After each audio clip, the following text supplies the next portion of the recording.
कविता लड़खड़ाई जब हमने कलम उठाई, आत्मकथा लड़खड़ाई जब हमने सदियों की दास्तां सुनाई। बहुजन साहित्य के इस पहले एपिसोड में हम एक ऐसे रचनाकार को लेकर हाजिर हैं जिसने जब कलम उठाई तो हिंदी साहित्य के नाम सिद्ध मठाधीशों की कलम लड़खड़ाने लगी। ड्राइंग रूम में बैठकर कल्पना लोक में विचरण करते हुए कविता कहानियों का ताना बाना बुनने वाले कलमकारों के शब्द लड़खड़ाने लगे। भद्रलोक के रुमानी संसार से इतर जब लोक की आवाज बनकर ऐसे ही कलम वीरों की नई पौध उगने लगी तो संभ्रांत साहित्य की बुनियाद भी हिलने लगी। डॉक्टर संतोष पटेल एक ऐसे ही रचनाकार हैं जिनकी कलम सिर्फ उनके लिए चलती है जो सदियों से सताए गए लोग हैं। उनकी स्याही उनके लिए निकलती है जो सालों तक वर्ण व्यवस्था के कारण प्रताड़ित होते रहे, जिनको जातिवादियों सामंतवादियों ने ज्ञान की सत्ता से वंचित रखा, जिन्हें संपत्ति अर्जित करने से रोके रखा। डॉक्टर संतोष पटेल जनता के कवि हैं। वे दलित, पिछड़ों, मजलूमों, आदिवासियों, अछूतों की पीड़ा, उनके दर्द को अपनी कविताओं में पिरोते हैं। इस पुरुषवादी समाज में सदियों तक पददलित रही स्त्रियों को अधिकार व सम्मान दिलाने के लिए उनकी कलम चलती है। जब इनकी लेखनी तलवार की तरह चमकती है तो सावंती लेखकों की कलम लड़खड़ाने लगती है। डॉक्टर संतोष पटेल बिहार के बेतिया में पैदा हुए।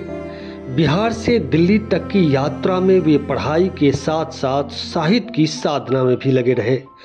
अब तक उन्होंने हिंदी में तकरीबन 300 और भोजपुरी में 200 कविताओं की रचना की है।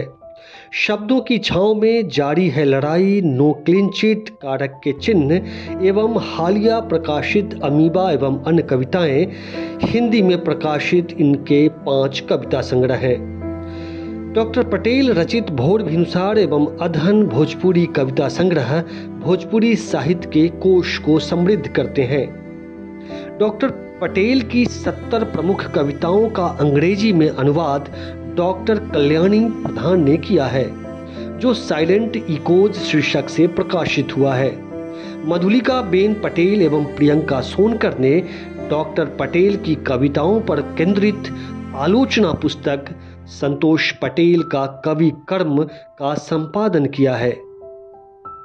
डॉक्टर संतोष पटेल भोजपुरी भाषा को संविधान की 8वीं अनुसूची में शामिल कराने के लिए विभिन्न मंचों से लगातार आवाज उठाते रहे हैं। वे फिलवक्त दिल्ली कौशल एवं उद्यमिता विश्वविद्यालय में सहायक कुलसचिव के पद पर कार्यरत हैं। संतोष पटेल की एक कविता आपके पेशे खिदमत है।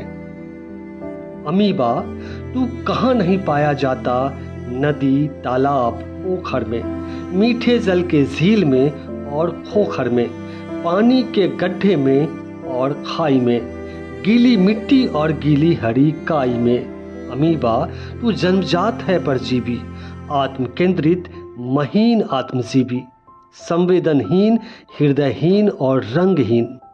जिस रंग में ढलना चाहते हो ढल ही जाते हो, क्या दाहिना क्या बायां, मिलते अपना निवाला सीधा निगल जाते हो।